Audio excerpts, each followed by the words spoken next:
Good morning friends, চলে এলাম আজকে টিউসডের ব্লগ নিয়ে, আজকের মেনু নিয়ে।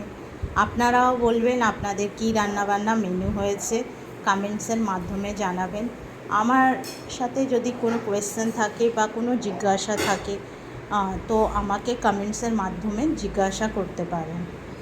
আজ আমার ফ্রেন্ডস জ্বর হয়েছে, ভাল লাগছে না, তাই বেশি কিছু রান্নাবান্না করিনি। শরীরটা একদম খারাপ, শুয়েছিলাম।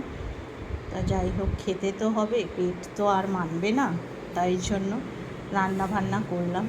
যাই হোক, তো চলুন আপনাদের সাথে শেয়ার করছি যে আজকে আমি কী রান্নাবান্না করেছি। ব্রেকফাস্ট থেকে শেয়ার করা হচ্ছে। ব্রেকফাস্টে আজকে আলু পরোটা করা হয়েছে, দেখতে পাচ্ছেন, আলু পরোটা। মুখে কিছু ভাল লাগছে না, তাই আজকে আলু পরোটা করা হয়েছে। সস দিয়ে খেয়ে নেব। আলু পরোটা আছে। লাঞ্চে এখানে ফল নিয়ে যাচ্ছি, যেটা খাওয়ার পর আমি খাবো। আর লাঞ্চে নিয়ে যাচ্ছি হচ্ছে ভাত আছে, ডাল আছে, উচ্ছে কুমড়ো আলু দিয়ে ভাজা করেছি লাল লাল করে। আর এখানে ডিম আলু কারি আছে, মানে ডিম আলু কষা। এই হচ্ছে আমার লাঞ্চের মেনু। আর রাতে এসে খাবো হচ্ছে, এখানে হচ্ছে ভাত আছে রাতে। আর এইটা দেখছেন, এইটা হচ্ছে মরিচ বাটা, মানে চিংড়ি মাছ মরিচ এই সমস্ত কিছু দিয়ে বাটা আছে।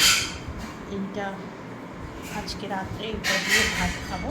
আর তার সাথে এক পিস আমার ভাপা ইলিশ আছে, এই দিয়ে আমি রাত্রে খাবো। তো এই হচ্ছে আমার আজকে সারাদিনের রান্নাবান্নার মেনু।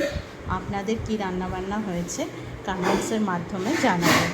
ভিডিওটা ভালো লাগলে ফ্রেন্ডস একটা ছোট্ট করে লাইক করে দেবেন, শেয়ার করে দেবেন, তাহলেই তো জানবো যে আপনাদের ভালোবাসা আমার ওপর এখনও রয়েছে। তো চলুন রাখছি আজকের মতন এই অবধি। Tata, bye bye, see you. ভালো থাকবেন, সুস্থ থাকবেন, আর ফ্রেন্ডস সাবধানে থাকবেন, বাচ্চা কাচ্চাকেও সাবধানে রাখবেন। টাটা।